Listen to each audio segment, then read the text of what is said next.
प्रश्न दे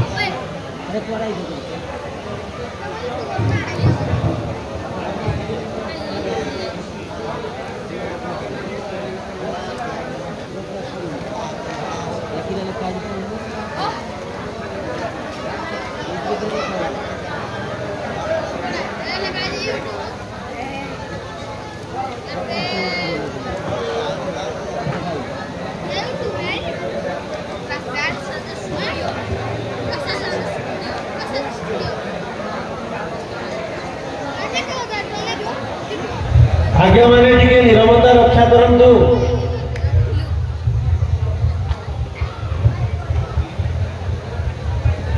या परे अनेक चित्ताकर्षक प्रश्न पुराण भित्तिक आपण माने सुनिबे निश्चित रूप से प्रश्न सब द्वंद्व भित्तिक हम कहीं धीरे धीरे फाइनाल राउंड आड़ आम जा आप प्रस्तुत आप बर्तमान द्वितीय पर्यायर पहुँचले निश्चित खुशी लगुव जीवा प्रथम 6टी प्रश्न पचार निर्धारित समय मध्य 6 प्रथम प्रश्न होकर पांडुकर मृत्यु पर प्रेत कार्य करने प्रेत कार्य किए कराइले जड़े लोक मरीगला तार एकादशाह दशाह ये सब कम हुए से कार्य गुड़ाक किए कराइले किए से कर्ता क्या द्वारा है करवा लोकटा किए ब्राह्मण किए खांटी उड़ी जाऊँ ब्राह्मण किए किए कराइले किए धर्म पुरोहित समय चली फाइनाल उत्तर कहले मु लॉक करी विदुर विदुर जोड़ा कहतु गोटे कहतु फाइनाल विदुर विदुर लॉक करबी विदुर को लॉक कली किंतु ये सठिक उत्तर नुहे उदाहरण नंबर से राइट आंसर ये नंबर किसी मिल नहीं 2 नंबर प्रश्न युधिष्ठिर कुकुर को की साब्य देले युधिष्ठिर कुकुर को साब्य देले कौन साब्य देले स्पीकर कौन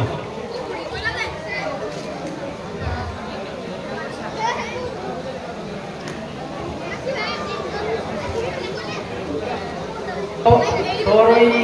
कार्यकलाप लोक देखिए दिन सब तोर कार्यकलाप सार्वजनीन हो तोर मन समस्ते देखो ठीक कथा दिंतु नंबर 3 नंबर प्रश्न जो मुकुट गोविंद एवं अर्जुन पिंधती से मुकुटर नाम कौन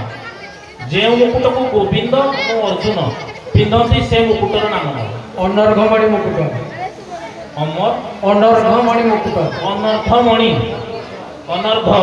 मणि मुकुट अच्छा लॉक करबी फाइनल लॉक कली ये भूल उत्तर आया केरेटे ठीक उत्तर केरेटे होची ठीक उत्तर ठीक है ना 3 प्रश्न गला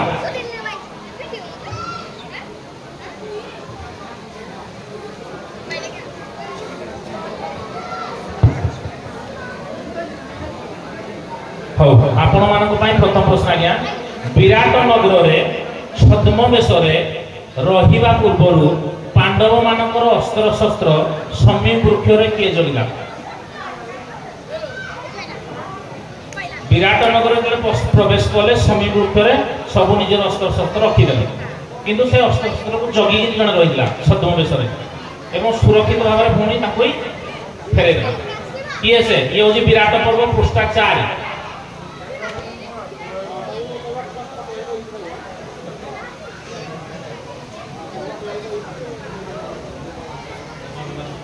हनुमान लॉक करबी लॉक कर भूल उत्तर आज्ञा प्रचंडावली नामक बंधर जगिदेला सुरक्षित भाव में रखिदेला द्वितीय नंबर प्रश्न आज्ञा अज्ञात वास बेले श्रीकृष्ण पांडव मानक केही चिन्हि पारिबे नाही बोली केउ मंत्र पाठ करिया को कहिदेले ए मंत्र पाठ करी केउ पांडव चंपा फूल करी देखाले वन पर्व अज्ञात वास बेले श्रीकृष्ण पांडव मानक गोटे मंत्र देले जेटा तुम जदि जप करिवो केही तुमको चिन्हि पारिबे ए मंत्र नाम कौन सम्मोहन मंत्र ए मंत्र को पाठ करी केउ पांडव चंपा फूल करी देखाले आज्ञा अर्जुन लॉक करबी लॉक कली अर्जुन होची सठिक उत्तर किंतु मंत्रर नाम आपण भूल कहले मंत्र ना किए कहबे आज्ञा जल घोष मंत्र गोटे नंबर देवे आज्ञा। तृतीय प्रश्न जरासंध प्रकृत में केते संख्यक राजा को बंदी करथिला प्रकृत में ओरिजिनालिटी केते राजा को से बंदी करी रखिथिला सभापति जरासंध बहुत राजा को बंदी करी रखिथिला तेणु सेति पई जरासंध को बोध करा गला गोटे माडरे दुईटी शिकार कले भगवान कृष्ण तेणु जरासंध ओरिजिनालिटी केते राजा को बंदी करी रखिथिला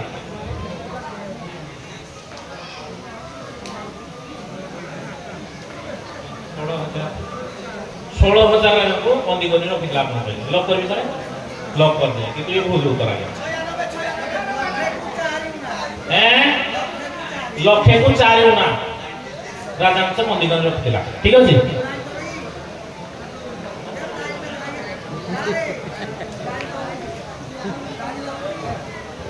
हो आपन को चतुर्थ प्रश्न आज्ञा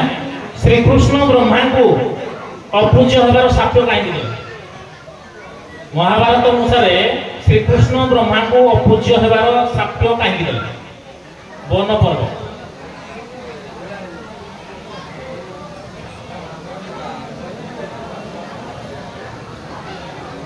श्री कृष्ण ब्रह्मा कौन क्षति कले जे ब्रह्मा को कहले तो पूज्य हो कहतु आसबानी लॉक करवानी कुछ तो कहना हो कहतु किए कहबे देखा हैं गाई सब हरण कर नेले ब्रह्मा नंद कहले गाई कुआडे देलु होला गाई कुआडे गला हम जानि ब्रह्मा हरण कर दे तेनु ब्रह्मा को कहले तू जे हरण कलु मो बापा को पिटला तेणु तु क्या जा पाइबू तु अपूज्य होइबा एई होची कथा जाओ पंचम प्रश्न जरासंध संतान आशारे केउ ऋषि को परामर्श रे केउ थारु जुत फल आनी तांकर प्रिय दुई रानी को देला जरासंध संतान पाइबा आशारे केउ ऋषि को परामर्श रे केउ थारु जुत फल बा बोआनी कि दुई रानी को देला तापर खाइला नहीं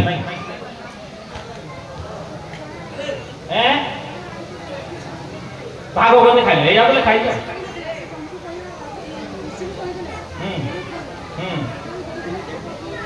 यस दे दे ठीक है कौन दे केउ ऋषि को परामर्श केउ खालो आनिले दुर्वासा ऋषि को परामर्श रे हां कोडो आनिले नंदन कानन हमर पड़ा नंदन कानन ए भुवनेश्वर पाखरा बोलना ए नंदन कानन पाया गुडा मो फड़ानी दे दियो हां जे नंदन कानन आपण कहले फाइनल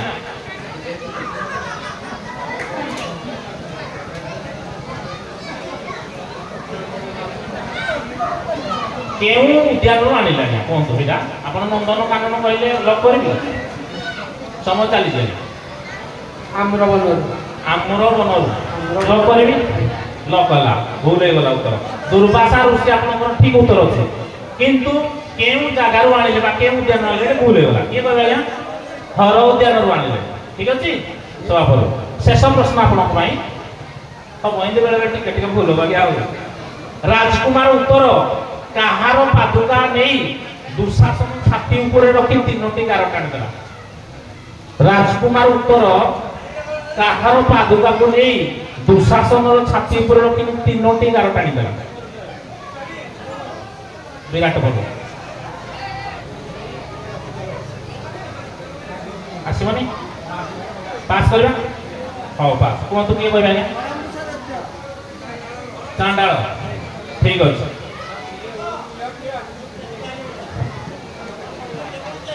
आपण को पाई चतुर्थ प्रश्न दुर्योधनकर गदा शिक्षा गुरु किए एही गदा शिक्षा केउ स्थान रे रहितला एही गदा शिक्षा केउ स्थान रे होइतला बलराम केउ जगह रे रहितला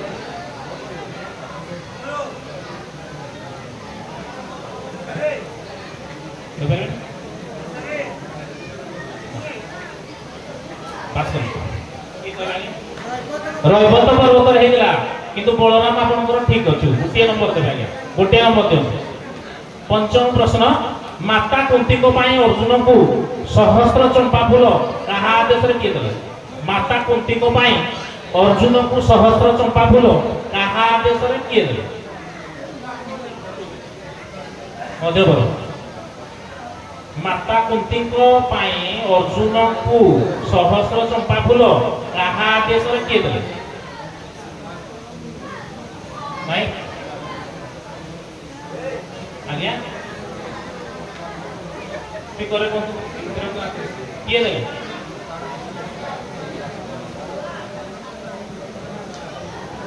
कहबे पास करबी इंद्र का दूसरा आपन नाम तो शिव देले पास लॉक करबी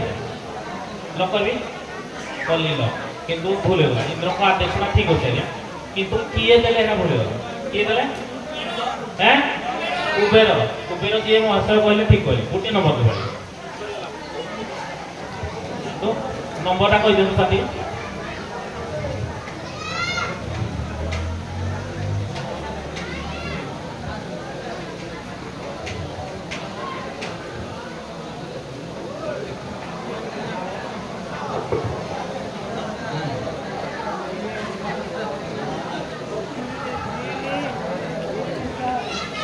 इति 4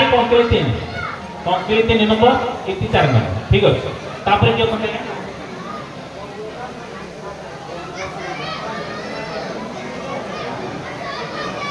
अरे आपण बड़ जोरडा को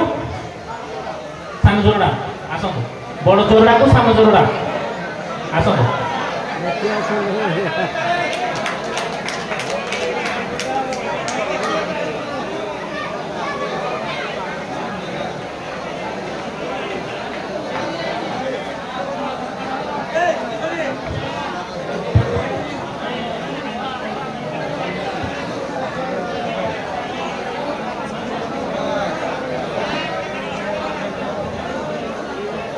जय जगन्नाथ प्रतिनिधि अनुरोध आसन प्रवेश करूँ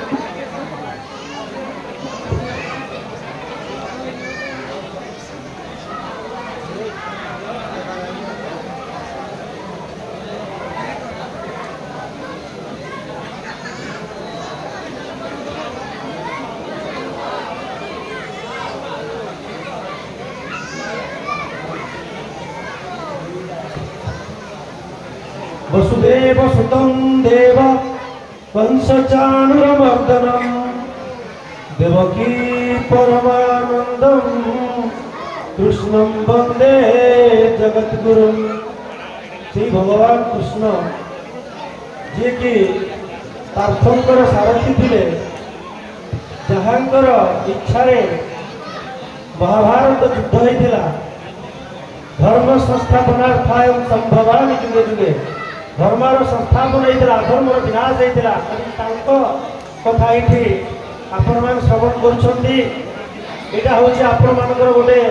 पुण्य प्रताप फल ये सहज कथा नुह आज्ञा ये जगह जो मैंने आपण मैंने बसी ये कौन सहज कथा नुह ये गोटे भाग्यर आपण को भगवान आशीर्वाद मन कर बर्तमान बड़जोड़ा प्रतियोगी को अनुरोध करुच्ची आमर सान जोड़ा प्रतियोगी भाई मैंने आसी सारे बड़ जोड़ा प्रतियोगी भाई मान को अनुरोध करुच्ची से यथाशीघ्र आसी से आसन अलंकृत करूँ आसुच्च बोध हुए मत नजर आसिले बड़ जोड़ा भाई मान विलंब हो निकट अच्छा आज्ञा मान आसतु एवं आप आसन अलंकृत करूँ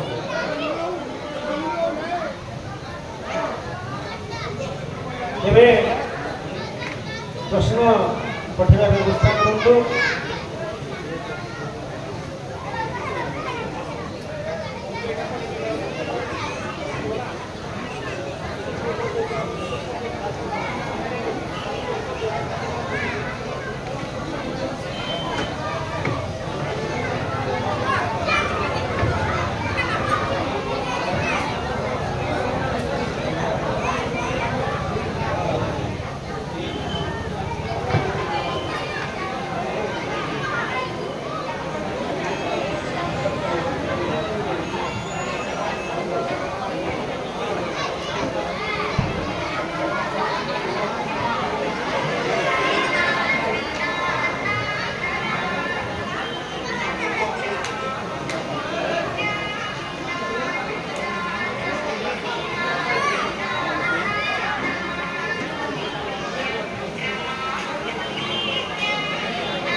आमे प्रश्न पर्व को आसिबा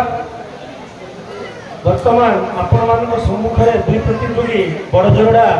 एवं सान जोड़ा से आसन अलंकृत कर सारी मोर प्रथम प्रश्न सान जोड़ा भाई आपण मैंने प्रस्तुत अच्छा आज्ञा टी फोन में मतामत देवे केमती लगुच आपको प्रतियोगिता प्रश्न केमती लगुच प्रश्न बहुत भल लगे धन्यवाद कोरकाल दियंतु आज्ञा टिके आनंद मां माने हळ दियंतु एबे प्रथम प्रश्न द्रौपदी यज्ञ कुंडरू आविर्भाव दिवस केउ मास आउ केउ तिथि थिला मास तिथि आगे कहया पड़िबो मध्यम पर्व पृष्ठा 95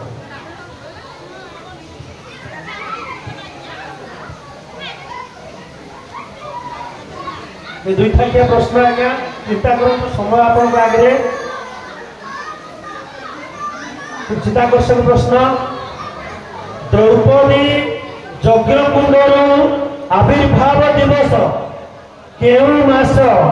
केउ तिथि थिला मास तिथि बार अंततः पक्षे मास आउ तिथि कहले आपको पूर्णांग प्राप्त हो मकर मास केउ तिथि मास केउ तिथि मकर मास आपणकर समय अतिबाहित हो जाइए आपण मकर मास बोले माघ मास से सठिक उत्तर देते गोटे अंक से पाइबे किंतु तिथि भी आप कहीपार समय अनुसार तेणु आपको तिथि तो मुझे कहीदे यहाँ हूँ गोटे कृष्ण पक्ष पंचमी गुरुवार कृष्ण पक्ष पंचमी गुरुवार दिन ये एवं आपंकर द्वितीय प्रश्न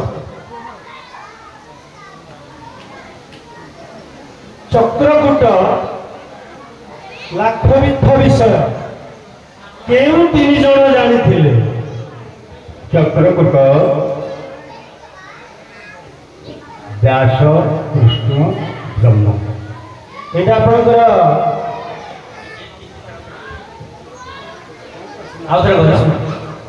चक्रकूट लाक्षविद्ध विषय केउ तीन जन जानी कृष्ण जानीदे व्यास जानीदे आउ व्यास कृष्ण ब्रह्मा चक्रकूट चमत्कार उत्तर देते आज्ञा पूर्णांग प्राप्त हम ब्रह्मा व्यास एवं श्रीकृष्ण यह ही से तीन जन को ही ज्ञात थिला विषय अन्य मानक जना नथिला एबे आपनकर तृतीय प्रश्न जरा सबर शराघात गुरुपुत्र माने पराजय वर्ण करबा परे किए ओ केउ कारण देखाई गुरु द्रोण को तिरस्कार करथिले किए केउ कारण देखाई गुरु द्रोण को तिरस्कार करथिले आद्य पर्व पृष्ठा में सत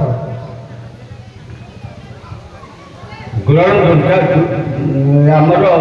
एकलव्य देले से द्वारा से ही गुरु द्रोणाचार्य को तिरस्कार करते प्रकृत तुम्हें टे पक्षपात कल आपण मो प्रश्न को ठीक भाव में शुणी पारे जरा सबर शराघात गुरुपुत्र माने पराजय वर्ण करने किए ओ केउ कारण देखाई गुरु द्रोण को तिरस्कार कले गुरु द्रोण को निजे तिरस्कार करते आमर जरा हेलो आदर को चले प्रश्न जरा सबर शराघात गुरुपुत्र माने पराजय वर्ण करबा परे किए ओ केउ कारण देखाई गुरु द्रोण को तिरस्कार वा भर्त्सना करे गुरु द्रोणाचार्य को दुर्योधन तिरस्कार और भर्त्सना कर दे तापरे कौन कहि तिरस्कार कले कौन कारण कहले जे समय अतिबाहित हो जाइछि तथापि कहंतु कोन कहले जे आपण थाउ थाउ आपण एटा भी थाउ थाउ जणे सबरडा हमठु हेता करदेला तेणु पाई द्रोणाचार्य जो दुर्योधन तिरस्कार करदे एटा बड़ एडे बड़ जो गुरु द्रोणाचार्य हेना अस्त्र विद्या आईना आपण आमको से परास्त करले सेति पई से तिरस्कार करदे। ठीक अच्छे पूर्ण अर्घ प्रदान करा जाऊ।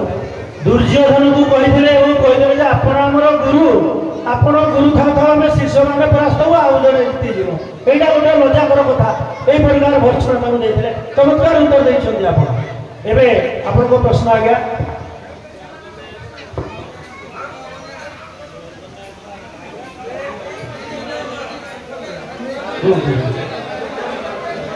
शुणु आज्ञा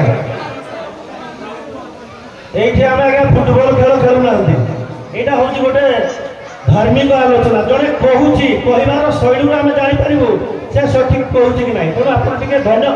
आज्ञा आपण मैंने बहुत ज्ञानी व्यक्ति बसते मुझे शिक्षक आज्ञा जनकर कहवा मोड़ मुझे जापे से कहीपर कि ना तेणु जस्ट रिंग से उत्तर दौरान तेणु एटा आज्ञा हूँ धर्म प्रतियोगिता आपने ज्ञानी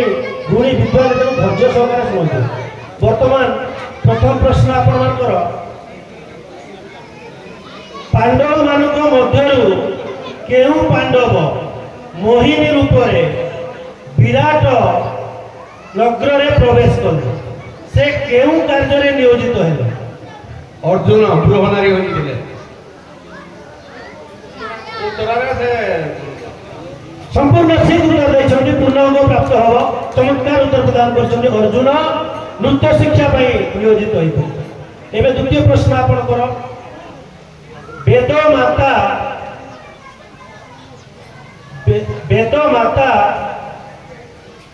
कणिका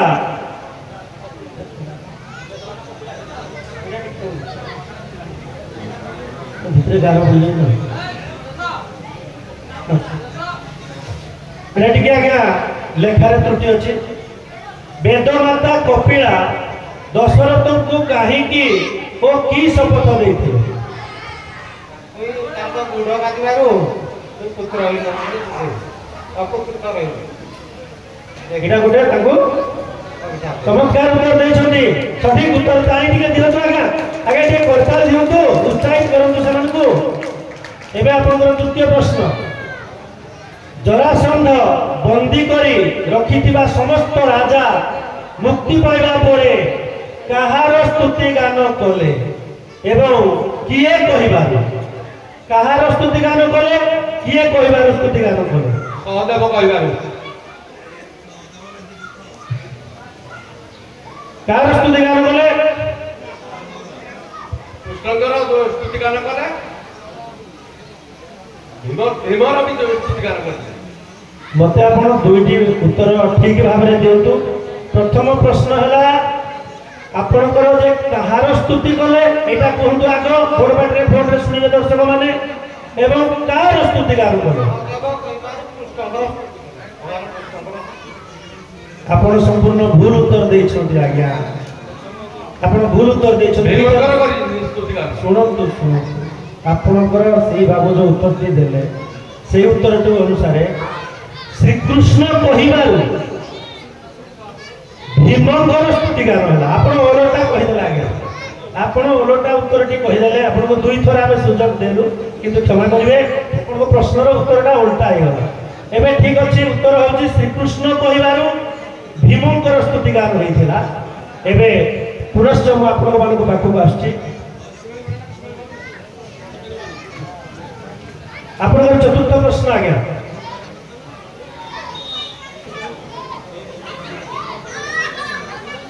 जतुगृह जो आमर जतुगृह होता से खलंगार पिता और माता किए? जतुग्रहर माने जे खुली देला खल्यकार पिता माता किए? खल्यकार माता हेले दुती पिता हेले कृष्ण। चमत्कार उत्तर आज्ञा तारी दियंतु आज्ञा टिके बढ़िया सब तात्विक प्रश्न ये आज्ञा पिता होचंती श्री कृष्ण एवं माता होचंती दुती चिताकर्षक प्रश्न एवं चिताकर्षक उत्तर आपण मान दउछंती केमती लागुछ आज्ञा? भला धन्यवाद। एबे आपनकर प्रश्न जरासंध यज्ञशाला को जिबा पूर्व अर्जुन शस्त्र केउ ठारे रखिथिले? ଗରୁଡ଼ ପିଠିରେ ଆଜ୍ଞା ରଖିଦେଲେ। ଗରୁଡ଼ ଶୂନ୍ୟରେ ଥିଲା, ଯେତେବେଳେ ସେ ମନା କରୁଛି ସେ ଆଇନା ମଧ୍ୟ ଦଉଥିଲା। କି ଚମତ୍କାର ଉତ୍ତର ଆଜ୍ଞା, ତାଳି ଦିଅନ୍ତୁ। ଗରୁଡ଼ ପିଠରେ ରଖିଥିଲେ। ବହୁତ ବହୁତ ସୁନ୍ଦର ତଥ୍ୟ ଆପଣ ଦଉଛନ୍ତି, ଦର୍ଶକମାନଙ୍କୁ ଚମତ୍କାର ପ୍ରଦାନ କରୁଛନ୍ତି। ଯମଙ୍କ ପାଦରେ କୁଷ୍ଠ ବ୍ୟାଧି ହେଉ ବୋଲି କେଉଁ ନାରୀ ଅଭିଶାପ କାହିଁକି ଦେଇଥିଲେ? ଯମଙ୍କର ମା ନିଜେ ଦେଇଥିଲେ ହେଲା। ତାଙ୍କ ମା ହଉଛି ଛାୟା, ସଂଜ୍ଞା ଆଉ ଛାୟା ବଡ଼ ମା ଦେଇନଥିଲେ, ଛାୟା ଦେଇଥିଲେ ଏବଂ ସେ ଗୋଟେ ମଣି ପାଇଁ ହିଁ ଦେଇଥିଲେ। ସମନ୍ତକ ମଣି ଯୋଗୁଁ ଛାୟା ହିଁ ଦେଇଥିଲେ। ଚମତ୍କାର ତଥ୍ୟ ଦେଇଛନ୍ତି, ସଠିକ ଉତ୍ତର, ତାଙ୍କୁ ପୂର୍ଣ୍ଣାଙ୍ଗ ପ୍ରାପ୍ତ କରାଯାଉ।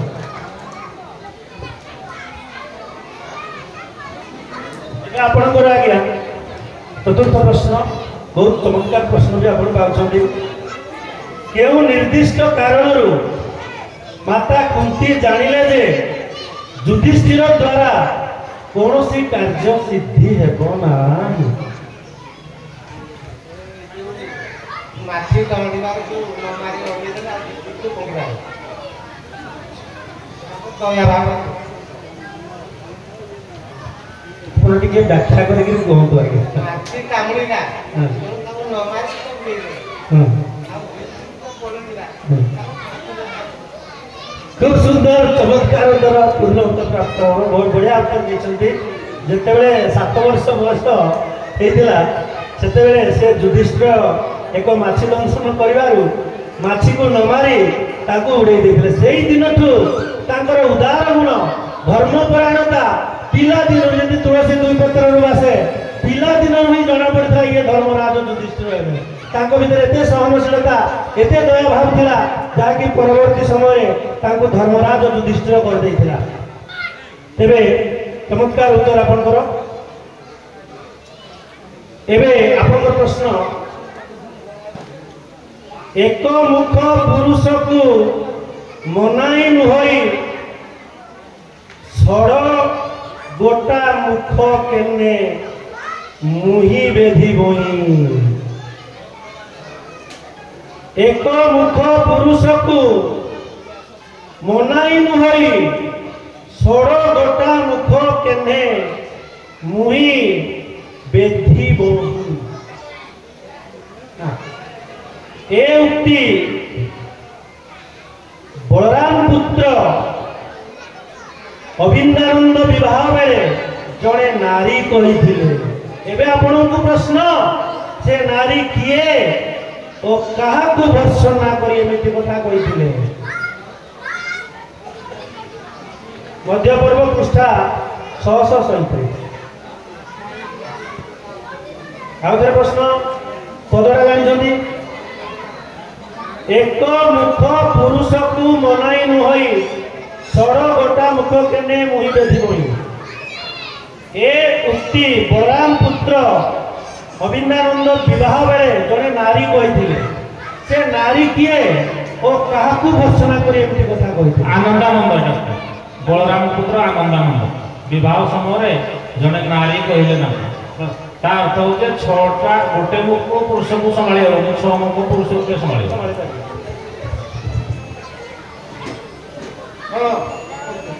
କାର୍ତ୍ତିକେଶ୍ୱରକୁ ଆମର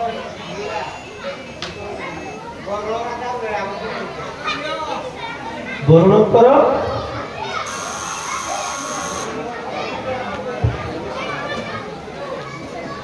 ଉତ୍ତରଟି ଟିକେ ଭୁଲ କରିଦେଲେ, ସାମାନ୍ୟ ତ୍ରୁଟି କରିଦେଲେ। ଗୋଟିଏ ଠିକ କହିଲେ, ଆଉ ଗୋଟିଏ ଭୁଲ କହିଲେ। କହିଦେଉଛି ଆପଣଙ୍କର ଭୁଲ। ଆପଣ ବରୁଣ କନ୍ୟା କହିବା କଥା ଆଜ୍ଞା, ବରୁଣ ସ୍ତ୍ରୀ କହିଦେଲେ। ଗ୍ରେଟ୍ ମିଷ୍ଟେକ୍ ହେଇଗଲା ଆପଣଙ୍କର। ତେଣୁ ଗୋଟିଏ ନମ୍ବର ପାଇବେ। ବରୁଣ କନ୍ୟା ନୀଳେନ୍ଦ୍ରୀ କାର୍ତ୍ତିକେୟଙ୍କୁ କହିଛନ୍ତି ଆପଣ, ତେଣୁ ଗୋଟିଏ ନମ୍ବର ତାଙ୍କୁ ମିଳିବ। ଏବେ ଆପଣଙ୍କର ଶେଷ ପ୍ରଶ୍ନ, ଆଦ୍ୟ ଅବତାରରେ ଦ୍ରୌପଦୀଙ୍କ ନାମ କଣ ଥିଲା? ଆଦ୍ୟ ପର୍ବ ପୃଷ୍ଠା 393। କେତୁକା ଚମତ୍କାର ଉତ୍ତର ଦେଇଛନ୍ତି, ପୂର୍ଣ୍ଣାଙ୍ଗ ପ୍ରାପ୍ତ ହେବ।